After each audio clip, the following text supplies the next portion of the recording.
Yeah, I think a lot of police officers they go through a lot of trauma, and I think the politics in Pakistan and the politics here in the United States are extremely similar. If you look at the divorce rate amongst police officers, it's extremely high.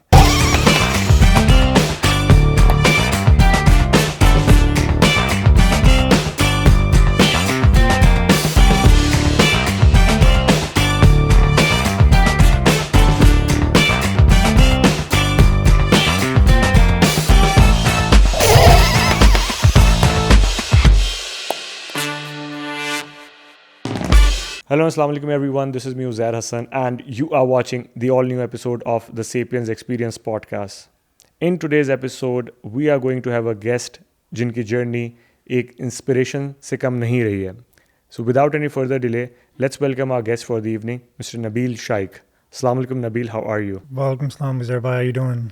I'm doing good. How have you been so far? Alhamdulillah, alhamdulillah. Thank you for having us on this podcast, and I look forward to engaging in a nice conversation. Thank you, Nabil, and thanks for being part of this podcast. And इस podcast के लिए हमें काफ़ी wait करना पड़ा. आपकी next race पे जाने से पहले we got hold of you. हमें पता नहीं है कि आगे आपसे कितना difficult होगा communicate करना.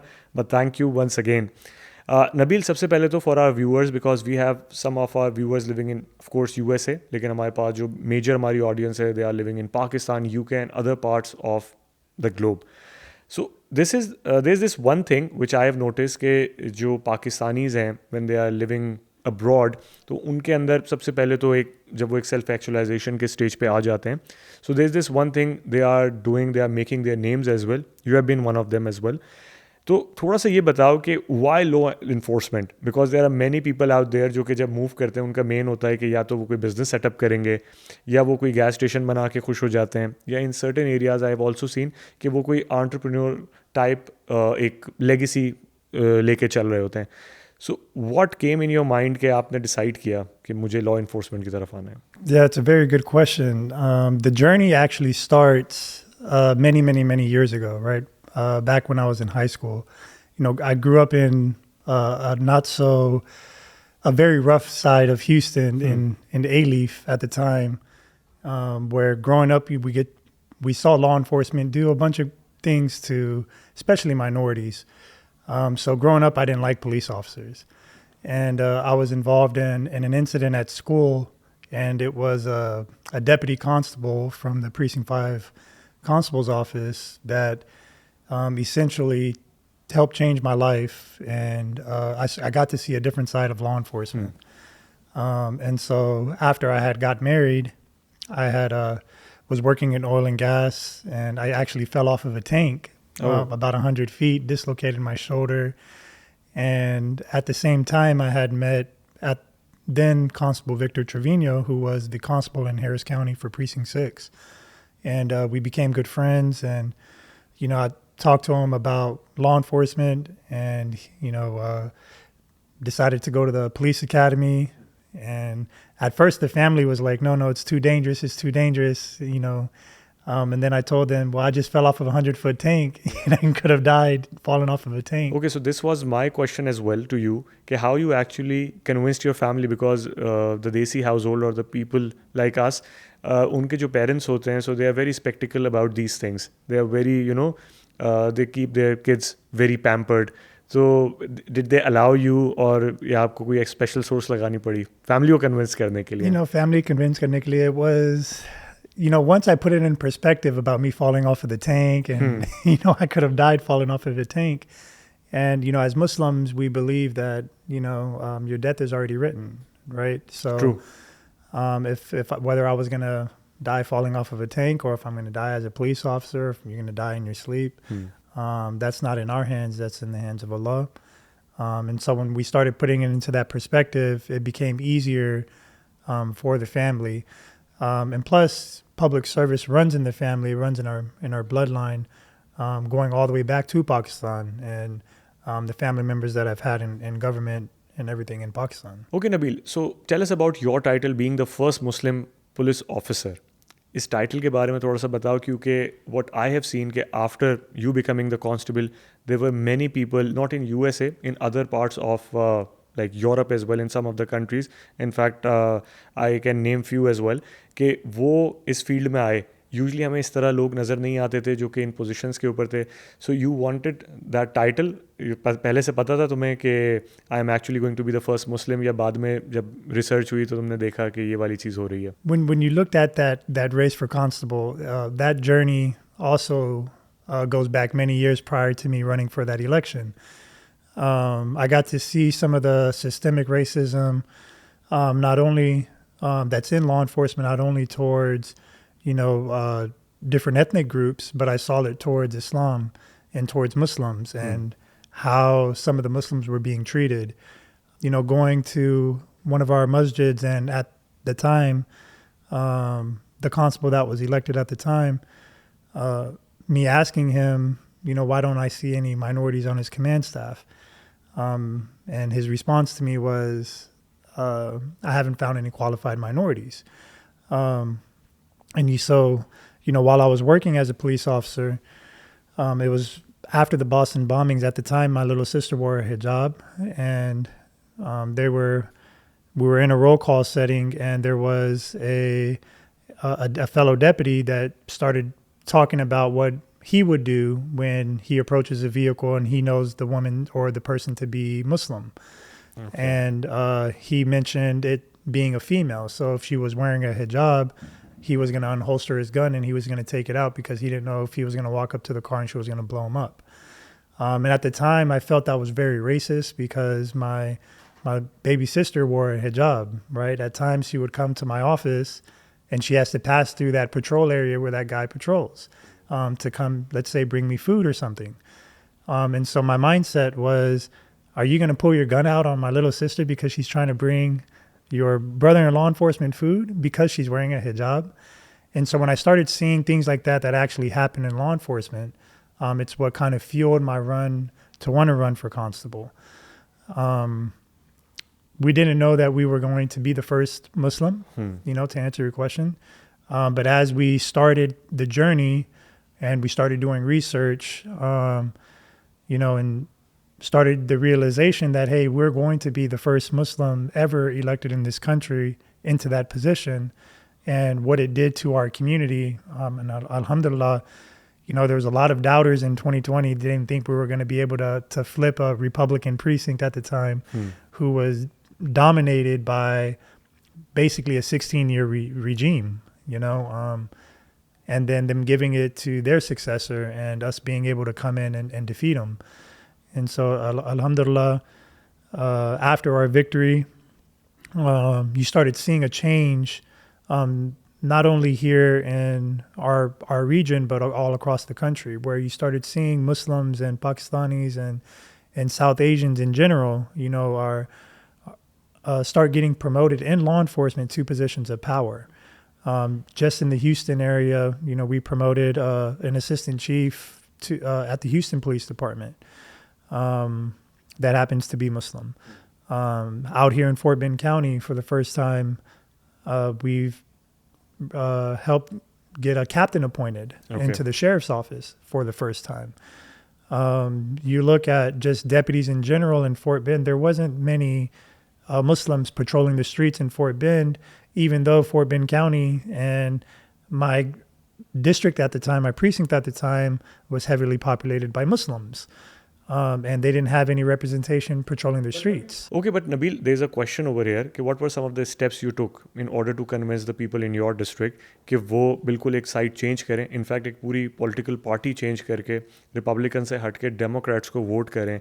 कौन से ऐसे स्टेप्स लिए थे? I think it was just authenticity. Most politicians, they walk around, they say what they want to say to different groups, to satisfy those groups, where myself, whatever I'm going to say to one group, I'm going to say to another group. Okay. And I think that authenticity is what really helped catapult our campaign. And amongst a lot of the Muslims as well, I grew up in the masjids. I grew up in Houston. A lot of the uncles have seen me and watched me grow up as a child. And seeing the journey themselves. And so again, once the realization that, hey, we're going to elect the first Muslim into this seat True. across the country, I think that also fueled motivation, especially amongst the Muslim and Desi Republicans. Having Donald Trump on the ballot at the time also helped tremendously because of some of his outrageous policies he was throwing out. And so it just helped the campaign, I guess, entirely as a whole. Acha, Nabil, you have mentioned some of the important points, but what were some of the lessons that you have learned in this journey? क्या ऐसी चीज़ें पता चली? Trust factor का बताओ कि the people who you were with at that time, you are still with them, or the people who supported you initially, they were in your journey throughout, or when you actually decided to move to another seat, वो लोग अभी साथ में हैं. Tell us about this entire thing. Politics is a funny game, and that's literally how some of the elected officials and politicians look at it, as a game. In fact, when I can recall when I was the constable, I was told by a member of commissioner's court, Nabil, you got to learn to play the game. Okay. And my response to him was, I don't play games, right? We're if you're playing with anything, you're playing with people's lives, right? And so in law enforcement, we don't play with people's lives. True. And so having that understanding, that was something that I had to learn was there's a lot of deals that are made behind the scenes in government.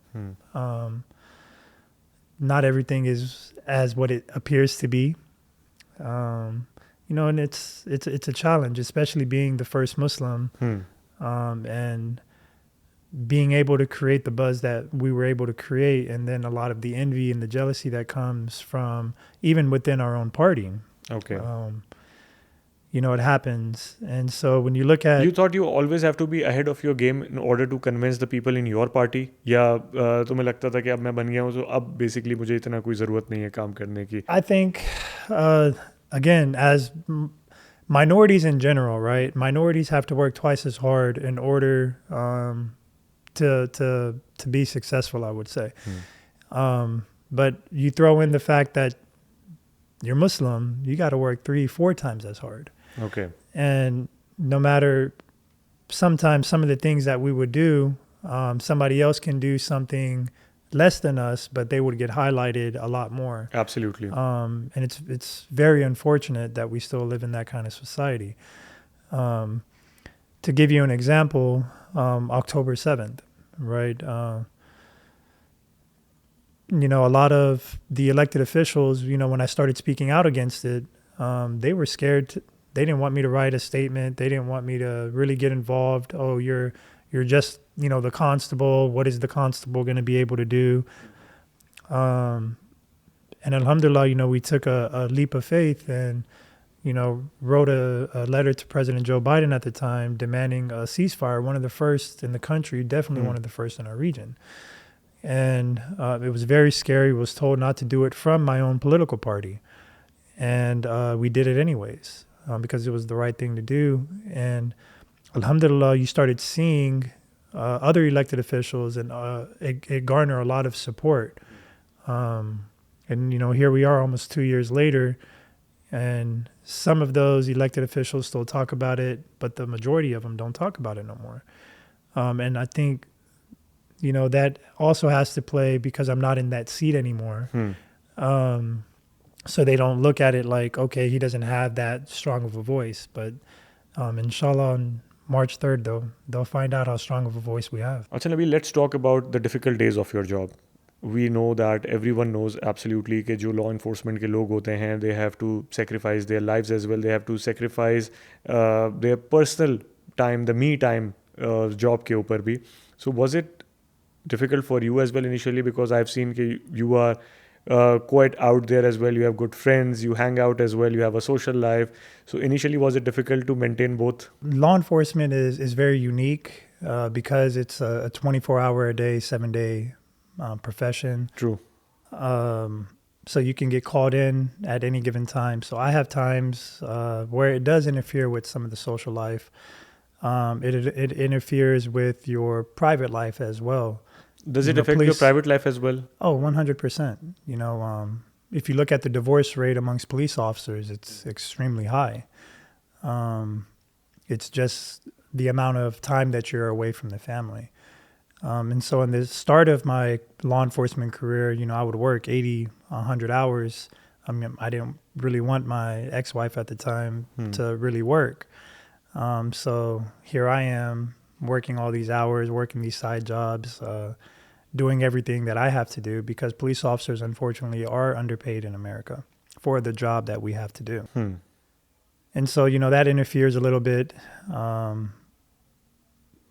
Running a campaign, definitely interferes, especially in the position that I was, running for, because now you have to be a little bit more cognitive on what socializing you're doing, right? Acha, Nabil, there's this very important question as well. What I have seen, there's a certain rise in suicides amongst police officers.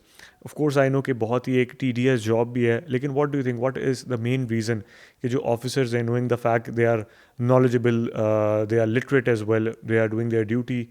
Of course, family life होती है, लेकिन इसके अलावा और कौन से ऐसे challenges हैं जिसकी वजह से जो suicide rate है amongst the police officers is increasing? Yeah, I think a lot of police officers, they go through a lot of trauma, especially depending upon where you're working, where you're living. They deal with a lot of stuff while they're at work, and then they have to deal with stuff within the office, with their administration, within their command. Some officers will wear that burden, that stress when they come home, and then they resort to alcoholism. A lot of them will start resorting to drugs, just because to have that mini getaway from the problems they just start feeling that nobody's understanding them. They start dealing with things again while they're out on the street, when they're dealing with things with other supervision and with their commands, then going home and dealing with things within their own families. A lot of police officers have this alpha mentality where they do not want to talk to other police officers, where there are resources out there for them to be able to talk to. They just choose not to talk to them. And I think just the stresses and the burdens and some of the things that we encounter tend to lead to that suicide, unfortunately. I've encountered several different things that throughout my journey and throughout my career. I've had a 4-year-old child die in my arms. I've been shot at point blank range. Been in several fights. I've responded to several death calls and shootings. Rape cases with kids. And so for myself, how I deal with the trauma is the socializing. Have you ever felt any kind of paranoia जब इन सारी situations से deal कर रहे होते हैं? Do you still think कि कुछ ऐसे incidents होते हैं, they remain with you and they still haunt you over time? Oh, definitely. I had a 4-year-old child die in my arms on the first day of school. And having to watch that child die and, holding that child in my arms and having his blood throughout the entire day, because, I couldn't go home and actually take a shower at the time. I had to continue working. And you being able to, or having to control your emotions throughout the entire day because you're still working. There's still other citizens that you're going to be interacting with. In my opinion at the time, after going through a bunch of leadership, the agency should have let me off immediately. But I'm actually thankful that they didn't, because it allowed me to go to work and still be amongst my peers. And even though everybody knew that something had happened, they didn't know exactly what had happened because the news hadn't broke yet. But, those traumas, you'll carry them every day with you. So when you're responding to certain calls involving, let's say, a child, the worst is already going through your mind because you've already seen the worst. So I like to deal with it. Anytime I'm going through some of those stress, again, socializing, I like going to the gym. It helps I spend time with my kids, and so Acha Nabil, how important is it to have that companionship, the loyalty of someone being with you? Of course, आप public office के लिए run कर रहे हैं, पहले भी आप run कर चुके हैं. तो कौन सी ऐसी चीज़ आपने उस वक्त figure out की थी जो आप सोच रहे हैं कि उसको improve किया जाए, या जो लोग आपके साथ पहले थे वो अभी भी हैं, या change होते रहते हैं लोग? you know, there's a very famous term. It's lonely at the top, Hmm. and I couldn't agree more with that term. People tend to only want to see how they can benefit from you. And so those that are genuinely loyal, that have unconditional love, I only have a few of those individuals. But one in particular, you know, I have a brother named Uzair Hasan that, you know, stood by me no matter what, the good, the bad. And that level of loyalty, I think, has inspired many others in politics out here in Fort Bend County when they started seeing that brotherhood, that unbreakable brotherhood. And I think that's what every politician truly wants. They want that true friend, that person that they can go and lean on for help and for advice. No, absolutely. I can agree on that as well because I know him personally. And knowing the fact, I have seen your journey as well जब आप compete कर रहे थे, and how difficult is the situation at a time कि जब the competitor you are competing against is doing everything possible to win, and of course you are doing as well. लेकिन उस time पे the best support is someone who stood by you. It's not about what I've seen. It's not about the money कि कौन कितने पैसे दे रहा है, क्योंकि जिसने पैसे देने हैं वो दे के चला जाएगा. It's about the people who are on the ground with you, who are in your good and bad times. चाहे वो जिस भी सिचुएशन पे भी हो, कि उनको पता भी हो कि हो सकता है हम शायद इसको नहीं कर पाएँ या कर पाएँ, they are still with you. So this is, I guess, this is very phenomenal thing, the people who stood by someone. Yeah, you know, it's a rarity in politics. It's a rarity. It's in very law rare, enforcement. yeah. You know, to have somebody that is truly genuine, that wants to see you successful, that looks at my success as their success, because they understand what me being successful does for our community. You know, you go back to when I was the constable prior to 2020, you didn't see all the events and all the stuff that you see out here in Fort Bend County. The Fort Bend Iftar, who brought the Fort Bend Iftar? Yes, you were actually Fort Bend. You were one of the trendsetters for many of the things that happened in your county. That we have here today. And because, you know, I was raised to always remain humble, you know, we don't like going around and gloating everything that we do. Acha Nabil, you have been in politics as well, and you have been following Pakistani politics and American politics. Tell us some of the differences that you witness in American politics compared to Pakistani politics. Some of the differences. Or similarities. Yeah.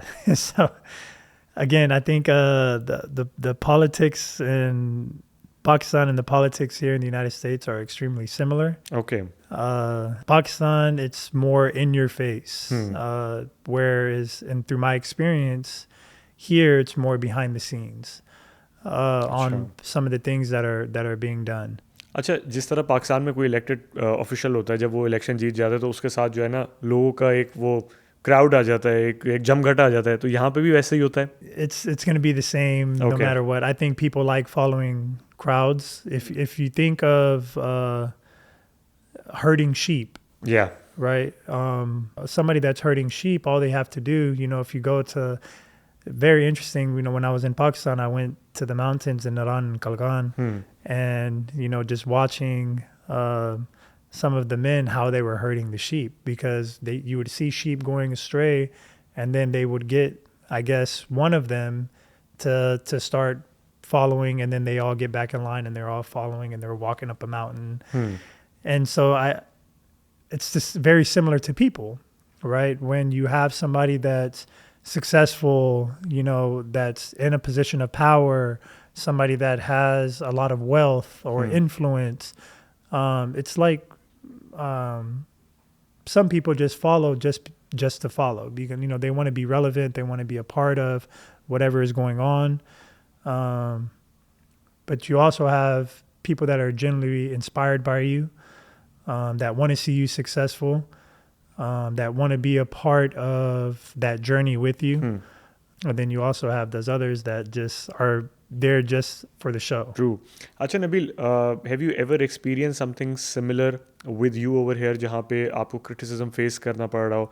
Because criticism is part of politics as well. But sometimes people take it positively as well. लेकिन जब तुम्हें criticism मिला लोगों से या social media पे, how do you deal with that? Yeah, criticism, I think to be an effective leader, you have to be able to take criticism. Okay. Right. Whether It it's doesn't good, affect you. whether it's good criticism or bad criticism. And as a leader, you have to be able to stand on your values and your principles. I can give you some examples of some times that I was criticized. I was criticized. I received threats when I stood for House Bill 88, which was the George Floyd Act. We have more than 100,000 police officers in Texas. And at the time, State Representative Ron Reynolds was trying to introduce this bill, which was known as the George Floyd Act. And those that remember what happened with the horrific things that have happened with George Floyd, that was all over the news and how it affected law enforcement. So when I got to read the bill and was asked if I can, come and help be a part of that bill, and, I agreed. Out of 100,000 police officers, I was the only police officer in the state of Texas that went down to the state capitol to help testify on that bill. Okay. Some of the media attention that we received from it, I started receiving emails saying, Constable, what are you doing? But you look at the positive that came out of that bill. Even though the bill was kind of squashed, they were able to take some things out of that bill. And here in the state of Texas, it is now police officers cannot choke you, right? That's banned now here in the state of Texas. So that was something that we pushed for every police officer to have the duty to intervene. So if you see another officer exceeding their scope of their duties, you now have a duty to intervene. These are all great things for society. They're great things for law enforcement. But I was criticized. But you look at the actual criticism, I took the criticism, right? Because I knew it was something that was going to benefit society overall. And it has. Another side that I talked about earlier was my strong support for Palestine.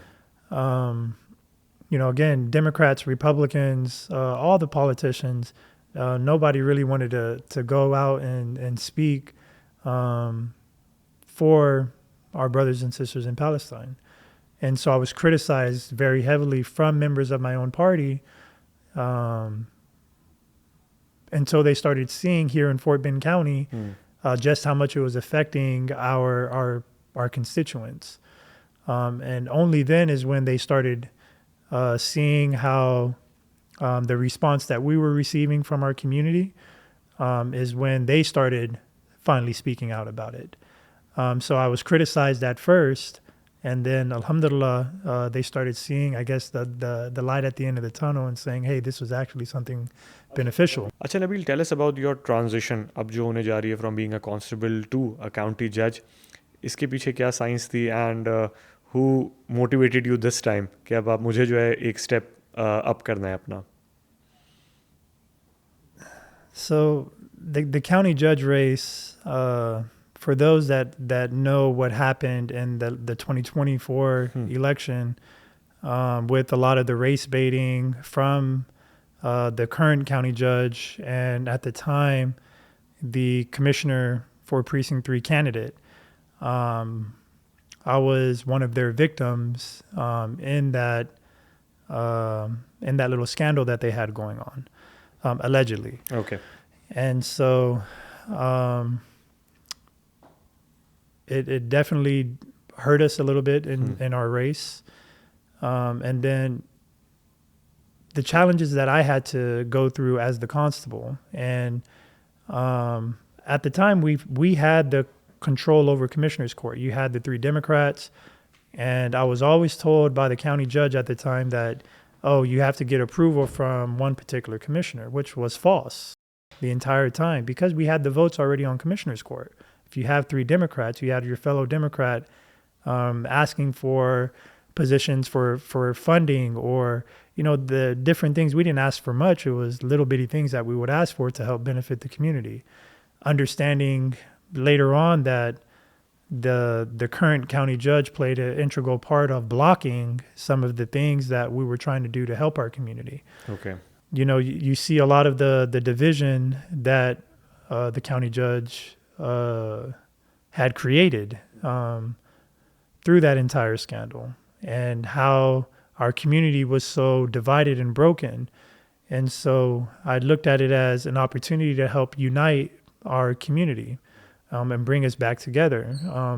Unfortunately, the South Asian community here in Fort Bend County had been scarred. And so I talked to my family, I talked to my campaign team, some of the pain that my parents had to endure at the polling locations because of some of that race baiting that they were doing, and the things that my parents had to hear, the pain that they had to go through. True. All helped fuel that fire for me to want to run for county judge. Understanding that it is the experience that I've had as the constable, and understanding the need of public safety, that in order for, governments, one of their primary roles is the health and safety and the protection of its citizens. And having that strong background in law enforcement, having that background, in law, having that background in business, I think, alhamdulillah, I would be extremely successful as our county judge, because the county judge is essentially the CEO of the county, manages over $700 million, is over traffic mobility and traffic control and the development and emergency management, all things that I have experience in and that we've excelled in. And you can go and look at the track record and see yourself what we have done in the course of 4 years, that it takes other individuals many, many years longer to be able to accomplish. And so I wouldn't have decided to run for the position if I didn't think we can win. And inshallah, we will win this race. Absolutely. This is something very good that you are thinking about all these points. अच्छा, इसके साथ एक चीज़ यहाँ पे बहुत important, it's a lesson for many people as well. Sometimes when you are contesting for these elections, you might hear certain stories about yourselves, you might hear different kind of criticism as well, and you have to face those people too. So tell us, how do you feel when you face such kind of people? And this is in fact something for our viewers as well who are listening and watching us abhi is time pe, कि how do you see them, बात किस तरह करते हो उनसे, knowing the fact that you have heard what they have said so far, you have heard maybe you have seen their messages, you might have heard their voice notes, and there are many people who you trust who brings out this information to you as well, कि these were certain people who were saying these things about you, and you have to act calm in front of them, you cannot react, knowing the fact that what they have done. किस तरह manage करते हो इस सारी situation को ताकि ये लोग भी सीखें? I think you should always have courage and be kind, no matter what. My life journey is a journey that we could talk about on another episode, right? Of course. Because I went through a lot as a child, and watching my father at the time was a very prominent Muslim, very prominent Pakistani here in the Houston area. And as a child, watching some people turn against him from our own community and praying for his downfall, and some of the people that have actually hurt him. And my dad also coming up to me when I got into politics and saying, Beta, be careful from these people, be careful from this person. You can never trust this person. And I wanted to show everybody the son that he raised, right? True. And so I treated everybody with kindness.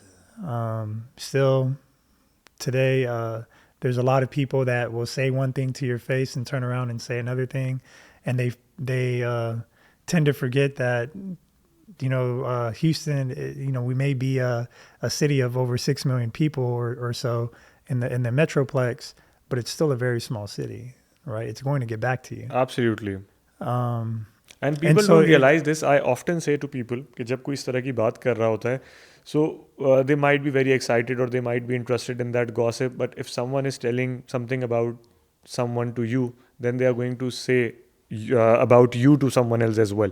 तो अगर आप इस चीज़ को भी realize कर लें, you are going to stop taking those gossips as well. Sometimes people take it just for entertainment. I think you'll learn what noise to block out. A lot of them are distractions. So there's a saying, when you're chosen by Allah, when you're chosen by God, you're also favored by Shaitan, right? Because Shaitan, his job is to try to break you, right?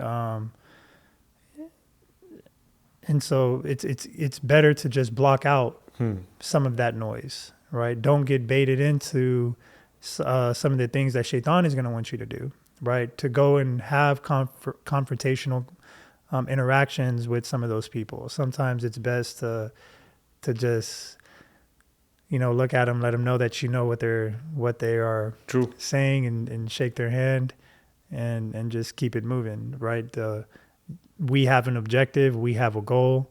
If I sit back and I just think about some of the things that people are going to say, is it not going to distract me from my goal? It is going to distract me from my goal. So you learn how to block out a lot of noise. I went through a divorce that was publicized all over television, and nothing happened, right? Literally nothing happened, but they publicized it on TV, and it's because I'm Muslim, and that's how I look at it. You had 2 other very prominent law enforcement officers that went through a divorce, but nobody knows about it, right? True. Nobody knows about it. And, out of their respect, I won't mention their names, but nobody knows about it. But why does everybody know about Nabil Shike's divorce, right? They don't know about this individual's divorce, who is a current sitting constable. They don't know about this person's issues in his family that he had going on. That is one of the former constables. And so that's why, I say it's a lot. You gotta work a lot harder being Muslim. True. And so as Muslim, when I was wearing the stars as the constable, I would tell everybody it was very heavy. But I just didn't represent at the time the 250,000 people of Precinct 3. And as county judge, I'm not just representing the nearly 900,000 residents of Fort Bend County. I represent the nearly 2 billion Muslims all around the world. And so I'm not perfect, but I wear that burden proudly. Your good act might not be celebrated, but कोई एक खराब act या एक थोड़ा सा कम अच्छा है जो वो ज़्यादा discuss होगा या वो ज़्यादा notice में आएगा. You are absolutely right. You can do 1,000 good things, Yeah. and they can go unnoticed. A lot of politicians, they like going around taking pictures, so to show everybody, oh, look what I've done, or look at this, look at that. When they're doing charity work, humanitarian work, oh yeah, let's make sure we get pictures of us, giving this bag of food out. But in Islam, Allah has commanded us, when you give with one hand, your other hand shouldn't see it. True. Right? And so we've taken a different approach, an approach of unity, an approach of love, and just doing everything out of being genuine in everything that we do. I don't write speeches. If you've ever seen me give a speech, I don't write them. They all come straight from the heart. I've been on stage and I've cried on stage, talking about issues that not only affect me, but are affecting our constituents. Poured my heart out in masjids, right, at schools, because authenticity is really what people I think want to see today in their leaders. We have Brother Mamdani in New York, and inshallah he becomes our next mayor in New York City, and being the first Muslim in New York mayor, right, in New York, and what that does for our community. And if you look at his campaign, he's authentic, right? Why are people drawn to him? He's authentic. Myself, I wear, suits like this. In the political realm, everybody's like, oh no, you should be in a black or brown or a blue suit or a gray suit. But all of them are wearing black, brown, blue, gray, right? I want to be different. Yeah, I want to stand out. This is who I am. Why am I going to act like somebody that I'm not? Right, just to please a certain group of people. And when you are acting as someone else, you cannot do it for long. And वो लोगों को लगना शुरू हो जाएगा कि you are faking it as well. So this is a very good thing that you have mentioned, कि be who you are actually. If you are going to become someone else, you are going to be in that middle area जहाँ पे आप वो भी नहीं बन सकते और अपनी आइडेंटिटी जो आप ऑलरेडी खो चुके हैं. Thank you so much, Ravi, for being part of this podcast. It was a pleasure having you. And this is something very special as well. You have mentioned about the things, knowing the fact कि आपके लिए लोग कितनी बुराइयां हैं, कितनी बुरी चीजें सोच भी रहे हो, and you have to act calm. You don't have to react on everything that you hear or see. Uzair bhai, thank you again. Thank you for being here. For having me on this podcast. It was a lot of fun. But I do want to end with just two things, if that's okay with you. First, for all of the viewers, they should all remember that elections have consequences and elections matter. And two, there's a lot of terrible things that are going around the world right now. We're watching a genocide unfold right before our eyes. We're watching kids getting bombed and kids getting starved. And so I think it's time for all of us to stand together as humans, right? And demand accountability from your politicians. True. Don't just go and vote based off of what they're going to be able to do for you, right? What are they going to do for you and your neighbor, right? We all got to live in this society together. And so, I want to, just end with a small moment of silence and a prayer for those that are suffering around the world, because it's not right. And I wanted to use some of this platform to be able to speak for them. And inshallah, one day Palestine will be free. And inshallah, one day we'll live in a society where we have no more war, where we focus on people, where we focus on feeding humanity and making sure that everybody has the right to basic health care and education and the basic right to life, liberty, and the pursuit of happiness, not just here in America, but all around the world. So, everybody, again, I thank you for giving me that opportunity to be able to just say that. So thank you. Thank you once again. And with that, this is me, Uzair Hasan, signing off from the Sapiens Experience podcast. If you have any questions, do let us know and do follow Nabil Shike on all social media platforms. I'll see you in another podcast. Till then, take care.